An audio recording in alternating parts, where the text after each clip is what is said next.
मीरापुर के एक banquet hall में हिंदी दिवस के अवसर पर ओजस्वी शिक्षक सम्मान समारोह का आयोजन किया गया, जिसमें मुख्य अतिथि पूर्व उप मुख्यमंत्री राज्यसभा सांसद डॉक्टर दिनेश शर्मा का बैंड बाजा फूलमालाएं पहनाकर स्वागत किया गया। उन्होंने अपने अध्यक्षीय भाषण में देश की संस्कृति, इतिहास, शिक्षकों के जीवन में विषय में उपस्थित शिक्षकों लोगों को जानकारी दी।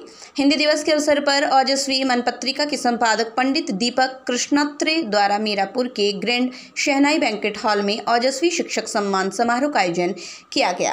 कार्यक्रम में मुख्य अतिथि पूर्व उप मुख्यमंत्री राज्यसभा सांसद डॉक्टर दिनेश शर्मा ने कहा, आज हिंदी दिवस है, हमें अपनी भाषा और संस्कृति का सम्मान करना चाहिए।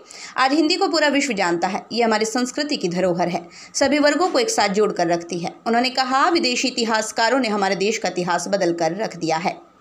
भाजपा सरकार युवाओं, महिलाओं, किसानों पर विशेष ध्यान दे रही है। सरकार द्वारा किसानों की आय दोगुनी करने, फसल का मूल्य निर्धारण, किसान सम्मान निधि द्वारा किसानों के हित में कार्य कर रही है।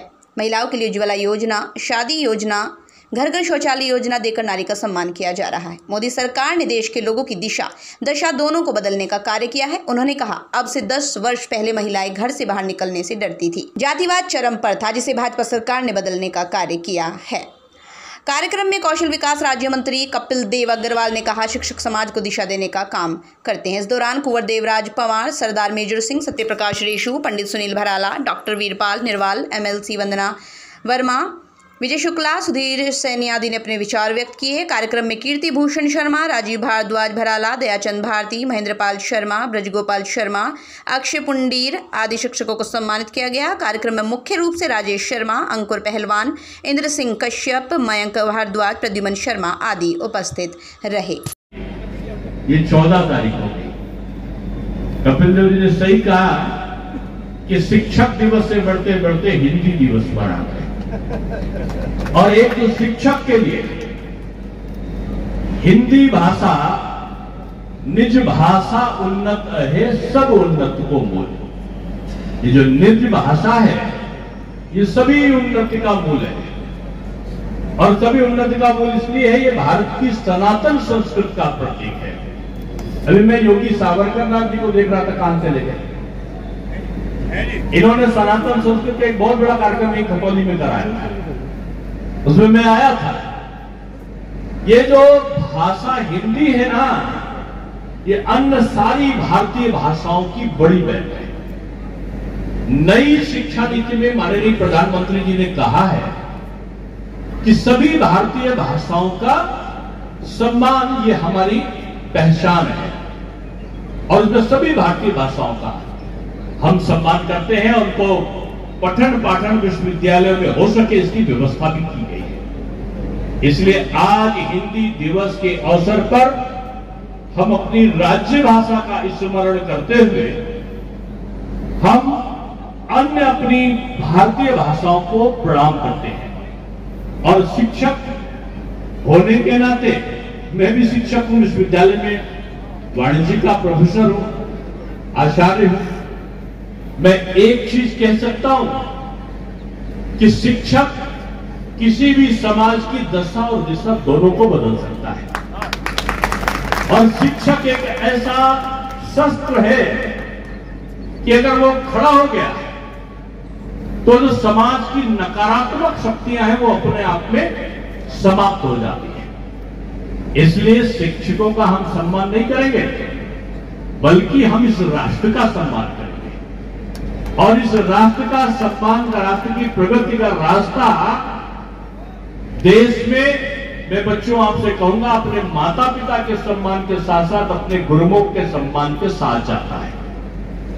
इसलिए एक बार का मैं प्रसंग बताता हूं कि चंद्रगुप्त मौर्य को तैयार करने वाले उनके गुरु थे, उनके शिक्षक थे चाणक्य, और चाणक्य ने धनानंद का अपमान का बदला लेने के लिए एक साधारण व्यक्ति को राजा बना के सम्राट चंद्रगुप्त विक्रमादित्य बन गए, चंद्रगुप्त बन गए। और जब चंद्रगुप्त बन गए तो चाणक्य ने, यानी शिक्षक ने, सिकंदर ऐसे महान योद्धा को चंद्रगुप्त से परास्त कराने का काम किया।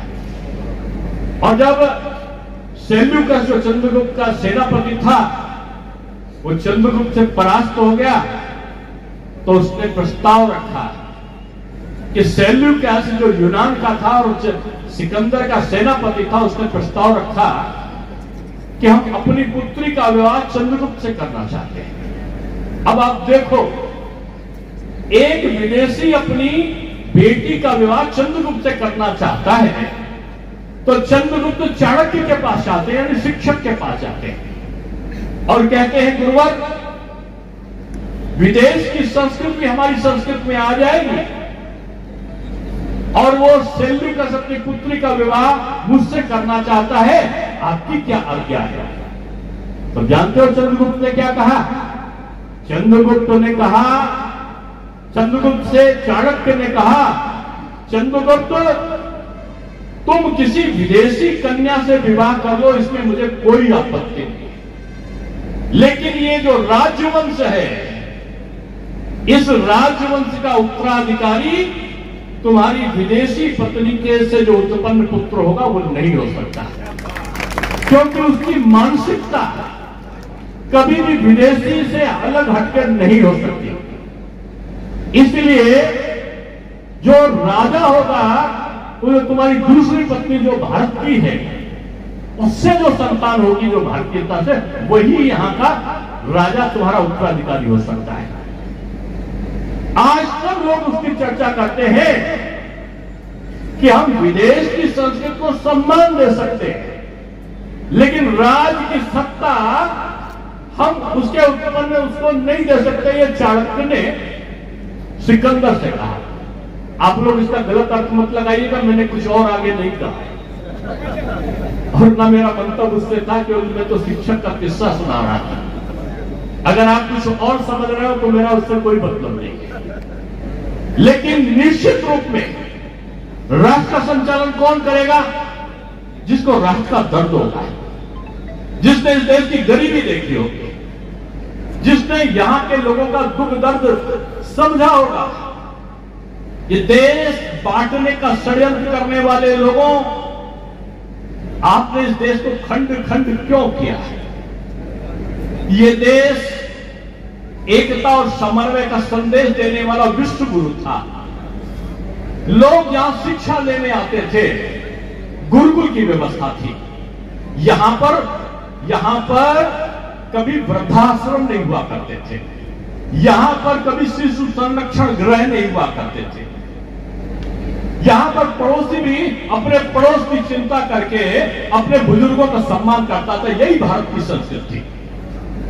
लेकिन लोगों ने क्या किया? ये पाश्चात्य आक्रमण ने हिंदुस्तान में कभी मुगल आए, कभी फ्रांसीसी आए, कभी पुर्तगाली आए, कभी यूनानी आए, कभी अंग्रेज आए, कभी तुर्क आए। इन्होंने हिंदुस्तान को लूटा, नोचा, खसोटा, बर्बाद किया और चले गए। लेकिन एक चीज नहीं लूट पाए, वो थी हमारी संस्कृति, हमारा समाज, हमारा सनातन।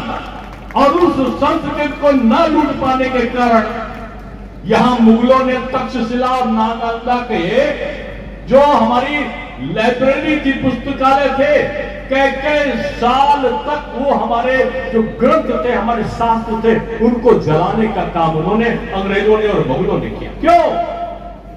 यहां जनेऊ को टन और टन जनेऊ निकालकर उनका धर्मांतरण होता था और उनको जलाया जाता था।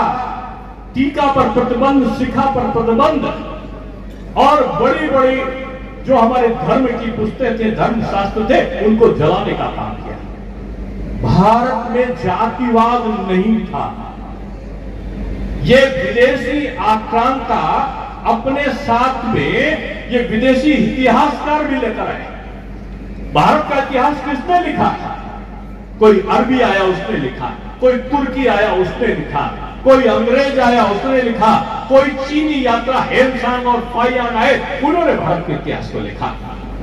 और उस सनातन संस्कृति को जो देश की एकता को बांध कर रखती थी, उसको खंड खंड करने का षड्यंत्र रचा। अंग्रेज आए, बांटो, डांटो, काटो, छाटो, अलग कर दो। मुगल आए, परिवर्तन करा दो धर्म का और उनको अलग कर दो और इसके शास्त्र को जला दो। ये सनातन के शास्त्र जब जलाए गए तो यहां के विद्वानों ने उन शास्त्रों को कंठस्थ कर लिया, याद कर लिया है। बहुत गुरु गोविंद सिंह जी ऐसे तो हुए जिनके बच्चों को चीरा लगा दिया, दीवार में जिंदा उनको वहां पर कर दिया गया। प्रधानमंत्री जी ने आज अब हर साल जो वीर बाल दिवस मनाते हैं वो जोरावर सिंह और अजीत सिंह की याद में मनाते हैं। उन्होंने धर्म का नहीं बदला, उन्होंने अपनी संस्कृति को बदलने नहीं दिया। लेकिन आज से कई सौ साल पहले भारत में, आज से हजारों साल पहले जब ये सनातन हुआ था, हमारे शिक्षक थे जो बच्चों को व्यवस्थाएं देते थे कि घर में पढ़ो, माता पिता का कहना कैसे मानना है।